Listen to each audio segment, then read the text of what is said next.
So Wes Streeting wants to open the floodgates to NHS privatisation. Labour Shadow Health Secretary Wes Streeting has said he would hold the door wide open to the NHS for the private sector if his party was to win the general election. So I think Streeting and co are ideologically wedded to NHS privatisation, and I think we will see more of it under Labour than what we have seen under the Tories, and that's for two reasons. So one is based on rhetoric. Labour have been very happy to publicly talk up privatisation in a way the Tories have never done, and rather the Tories have actually, for the most part, pretended it's not happening. The second is Labour are so committed to the idea of being competent and being the adults in the room that they will damn make sure that they will try to deliver on some of the things they are saying. So it reminds me of stopping the boats. Instead of morally opposing this vile Tory policy, Labour have attacked them for not doing a good enough job on it. Therefore, I can imagine that Labour would be tougher on this policy too. Now, the left have always been accused of ideological purity, and nationalisation is a part of that. Public ownership has always been framed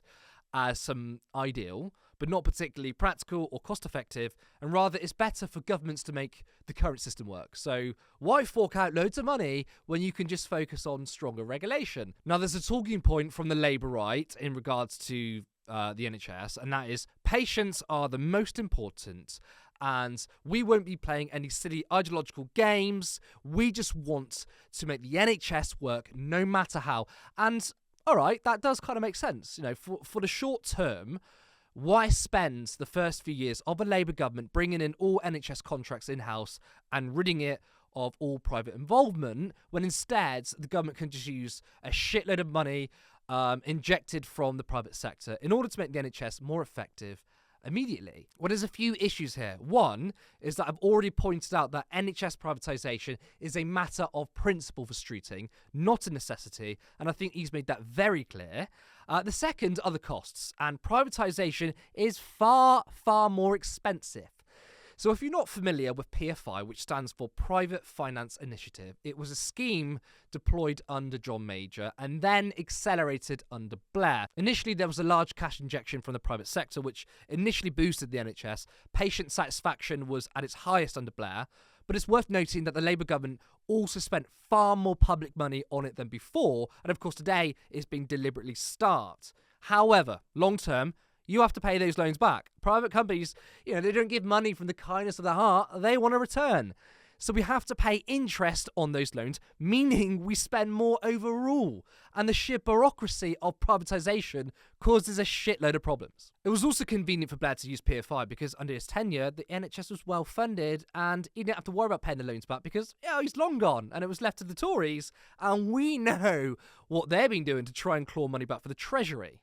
Now, this is most telling from Streeting. NHS doesn't need ever-increasing amounts of money to improve. The NHS does not need ever-increasing amounts of taxpayers' money. Wes Streeting has said following claims Labour's health funding plan was too small. The Shadow Health Secretary told the latest episode of I's podcast, Labour's Plan for Power, that pouring more money into a broken system would not fix it. His comments came after the Institute for Fiscal Studies said Labour's proposal for NHS reform would only amount to teeny-weeny amounts of extra health spending. Mr. Streeting said the IFS had fallen into the trap of believing money was the only answer to the question of how to improve healthcare. He also argued the money simply isn't there in the current economic climate to continue increasing NHS spending. Labour are now to the right of the IFS and criticising them because they point out Labour's pathetic plans for the National Health Service. Now, here's the problem we have. There's not enough money to fund the NHS properly. Obviously, that's a load of crap, but let's just go with it for a second. Then we use private companies who will want a big return, which would contradict the point that we don't have any money because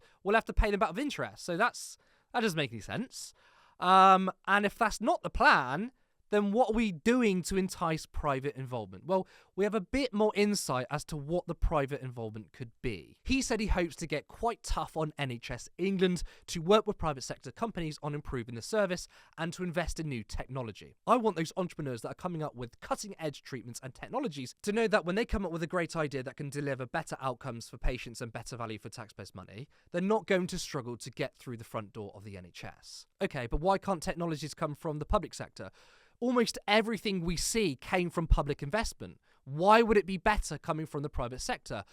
Why do those that champion privatisation think that the private sector is this mythical, magical place that is always better coming from private companies? I think this is ideological. There's no guarantee that the private sector can be better than the public when it comes to investment and technologies. And it's always more expensive when someone stands to make a profit. Now, interestingly, the plans we've heard so far from Labour don't sound like they're going to radically boost the NHS from 13 years of depravity. They're not going to spend much taxpayers' money on it, even though they should. Streeting has been pretty vague on what specifically the private involvement will be. I mean, I personally think it's just a return to PFI, which is a failed model. Basically, Labour have no real plan at all. There's so many glaring holes which they haven't answered, and it's just so simple. The government is an incredible source for investment and technology, and given that our country pretty much does have a magic money tree, we are so lucky. The NHS can be world class, which is 100% publicly owned. Labour are just wedded to privatisation, which is scary, and I honestly think that the NHS isn't safe under a Labour government.